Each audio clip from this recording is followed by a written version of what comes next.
U.S. Senator Patty Murray once again touring the state of Washington, trying to dunk on Donald Trump, and the local press is more than happy to act as her propagandist. Let's talk about it in our segment, Unbelievable.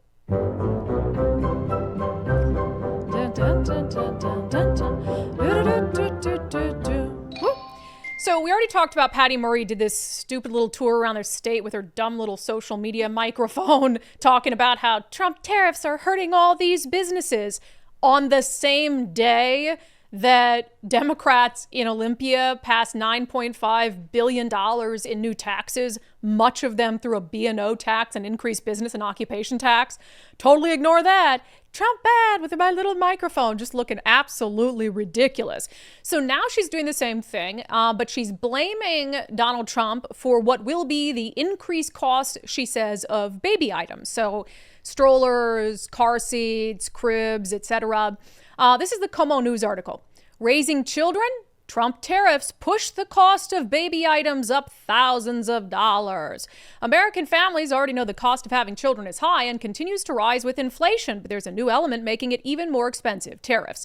Economists now estimate that the Trump administration tariffs will cost families an additional $4,000 to $5,000 a year, the largest tax increase in decades. Washington Senator Patty Murray, vice chair of the Senate Appropriations Committee, said President Trump's chaotic trade war is raising costs on moms and families across the state and the country. This whole article reads as a press release for Senator Patty Murray. The whole thing. No mention of the increased cost because of taxes in Washington state. The same thing applies here. And I'm not saying that Trump's tariffs aren't going to increase costs. Of course they are. A tariff is a tax. So you can talk about the reasons you support it, but to act like it won't increase costs is ridiculous. But to focus solely on that, you know what some of the estimates have been? Per family for the $9.5 billion tax increase being pushed on Washingtonians over the next 4 years? $4,000 a year. $4,000 a year.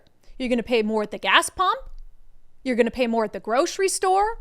And every single thing you buy in retail in the state of Washington is going to be more expensive because businesses have an increase in their B&O tax. And what are they going to do? They're not going to eat it. You don't run a successful business by doing that. You're going to pass it along to the consumers. So all of that is fine. But the Trump tariffs, not fine. Como News, propagandists for the Democratic Party, not pushing back a little bit, not questioning why Patty Murray hasn't spoken out about the tax increases and the business taxes and all of that and the crush on Washington families. Just happy to follow her around the state with her little microphone and let her push these things. Let's see. And so Patty Murray's got she's calling it Trump's baby tax. So that's how she's identifying it. I don't know, smart, I guess. Straight off the plane from D.C., I headed to West Side Baby, Seattle to talk to moms about how Trump's tariffs are raising costs on everyday items families need, from strollers to car seats. I'm rallying with parents to pressure Republicans to join me in stopping Trump's baby tax. This Mother's Day, I'm thinking about all the moms who are working hard to make ends meet while Trump's tariffs drive up prices on everyday essentials from groceries to car seats. Like she cared about it as everyday essentials went through the roof under the Biden administration. I mean, you guys already know about the hypocrisy here. Again, I'm okay with talking about all of it. I'm okay. Let's talk about all of it. Let's talk about all the costs on families, the impact on tariff, the impact of increased taxes, the impact and costs related to Washington state's climate grift, which is, and look, if you have $10 extra going out the door, whether it's extra because of a baby stroller, or it's extra because of your energy bill because of a climate grift, or it's extra at the gas pump or at the grocery store, it's still extra. And to a family, it doesn't necessarily matter what politician caused it. They just want to know when it's going to stop and who's going to make it better. And I would also remind you, I mean, I could go all the way back with this.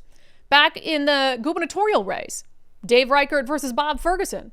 What were some of Dave Reichert's key policy proposals? Eliminating sales tax on anything related to raising a child and a baby. Anything related, so strollers, cribs, whatever it is, onesies, diaper wipes, no sales tax on it. And that was a key part of his campaign. Voters still elected Bob Ferguson. And then just this past legislative session, what did Washington state Republicans try to do? Well, State Representative Travis Couture, I'll play the video back. He introduced an amendment that would have given parents a meager, but a sales tax holiday on back-to-school items.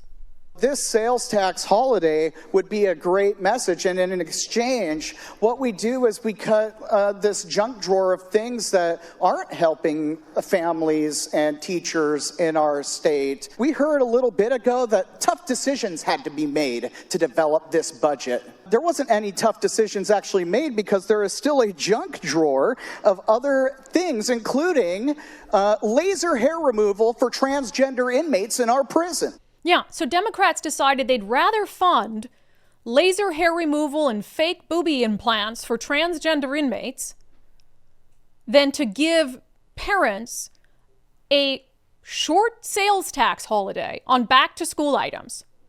That was the priority they made. And now U.S. Senator Patty Murray is blaming Donald Trump for how expensive it is to raise a child in a family in Washington state. So you can't have it both ways. You can't have it both ways. And I wish some reporter would do their job at these press conferences and point that fact out to Patty Murray. You've been traveling all across the state, raising holy hell about these tariffs and the impact on businesses and the impact on families. What about the budget that was just passed in Olympia? But of course, they're more than happy to just play stenographer for Patty Murray and push her narrative out to the masses.